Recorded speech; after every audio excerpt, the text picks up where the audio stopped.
క్రీస్తునందు పరిచయ దేవుని సంగమా, మనం క్రిస్మస్ వేడుకల్లో ఉన్నాం. ఎక్కడున్నాం? క్రిస్మస్లో ఉన్నాం. క్రిస్మస్ ఎప్పుడు ఎన్నాళ్ళు? ఇంకా బట్టలు తెచ్చుకున్నారా? తెచ్చుకున్నారా? రైట్. నచ్చినట్టు తెచ్చినారా లేకపోతే తల్లిదండ్రులు నలభై తెచ్చినారా? కొందరు నచ్చుతాయి, కొందరు నచ్చవు. కాబట్టి మనం క్రిస్మస్ వేడుకల్లో ఉన్నా, దేశం యావత్తు కూడా క్రిస్మస్ పండుగ వేడుకల్లో ఉంది. మనం కూడా అదే విధంగా ఉన్నాం. ఈ ఆదివారం నాడు మరి తక్కువ కనపడుతున్నారు, కానీ ఈ సమయంలో దేని వాక్యాన్ని విందాం. సరే, అయ్యగారు మన మధ్యలో వచ్చినారు, కర్నూలు నుంచి వచ్చినారంట. యోషువ మరి ఆయన ఒక 15 నిమిషాలు సమయం లేదయ్యా, మీరు 15 నిమిషాలు పెట్టారు వాక్యం తెలియజేయండి శ్రద్ధగా అని చెప్పే వాక్యాన్ని వినాలని వస్తుందిగా మీకు అందరూ కూడా మనం. Thank you. అందరికి వందనాలు.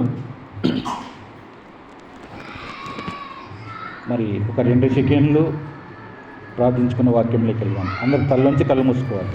పునరుత్థానం జీవమైన యేసుక్రీస్తు ప్రభువా, మహాపరిశుద్ధుడా, మా కోసం సమస్తాన్ని అర్పించి చనిపోయి 3వ దినం తిరిగి లేచిన నిజమైన దేవుని యేసు ప్రభువా, నీ పాదం ప్రత్యేక నమస్కారములు.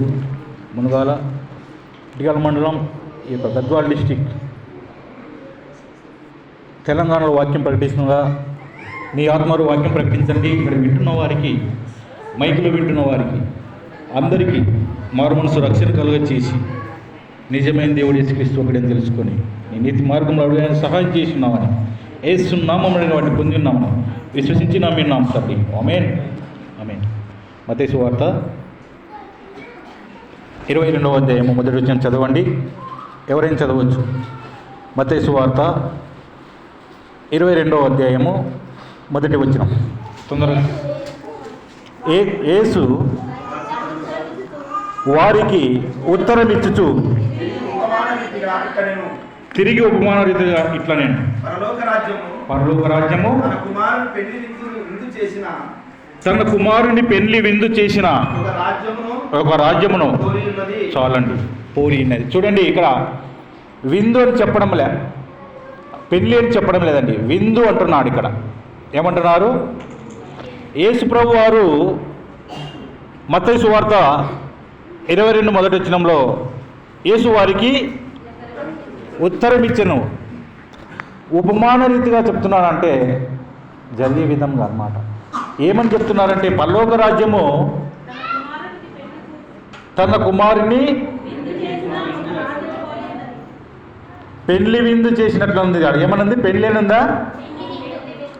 పెళ్ళి చెప్పడంలే, పెళ్లికి విందు చేసినట్టు పోలిన్నదంట. విందు, పెళ్లి విందు, పెళ్లి చేసినట్టు చెప్పడం లే. అక్కడ పెళ్లిలో విందు ఎలా ఉంటుంది? మంచి రుచిగా ఉంటుంది. ఏదైనా బిర్యానీ చేస్తే ఎట్లా ఉంటుంది? చాలా బాగుంటుంది. స్వీట్ చేస్తే ఎలా ఉంటుంది? తీయగా, బాగా స్వీట్ తీయగా ఉంటుంది. అట్లనే పరలోక రాజ్యం అంటే అక్కడ చేరిన మనుషులు అలా ఉంటారు. వాళ్ళని చూస్తే మనకు ఆనందం, సంతోషం అవుతుంది. కాబట్టి మనము ఆ రాజ్యంలో ప్రవేశించాలంటే కొన్ని ఆజ్ఞల ప్రకారం నడుచుకోవాల్సి ఉంటుంది. దేవునికి స్తోత్రం. కీర్తనల గ్రంథము 47వ అధ్యాయము మొదటి వచనం చదవండి. కీర్తనల గ్రంథము 47వ అధ్యాయం మొదటి వచనం. సర్వజనులారా చప్పట్లు కొట్టుడి, జయధ్వనులతో చాలండి దేవుని గురించి ఆడపడండి. సర్వజనులారా చప్పట్లు కొట్టుడి అంటున్నాడు. ఎప్పుడు కొట్టాల్సింది? ఏదో సినిమాలలో సీరియల్ చూసి కాదు కొట్టాల్సింది. మనం కీర్తనలు పాడుకునేటప్పుడు చప్పట్లు కొట్టాలి. కొన్ని సంఘాలలోకి పోతే నేను అక్కడ ఏమంటారు వాళ్ళు? చప్పట్లు కొట్టకూడదు సార్. బైబిల్ కొట్టకూడదని చెప్తుందా? లేదు.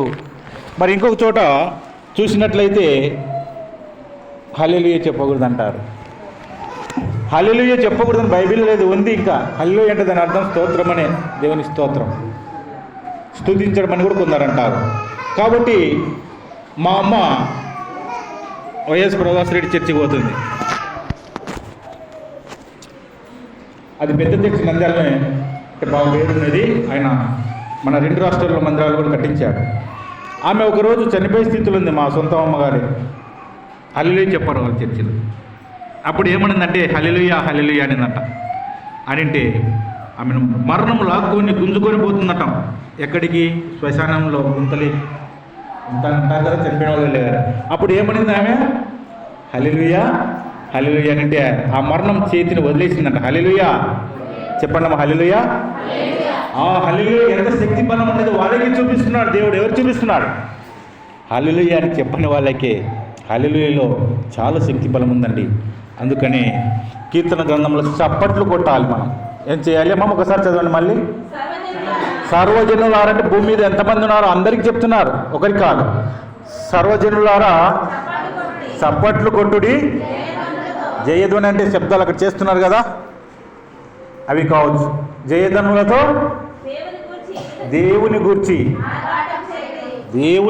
ఆర్భాటం చేయమంటున్నాడు అక్కడ. వేరే వాళ్ళ గురించి కాదు. సినిమాల హీరోలకు, రాజకీయ నాయకులకు చేస్తే ప్రయోజనం లేదు, అది ఏం వచ్చేది లేదు. కాబట్టి దేవుని గూర్చి ఆర్భాటం మనం చేయాలి. హల్లెలూయా.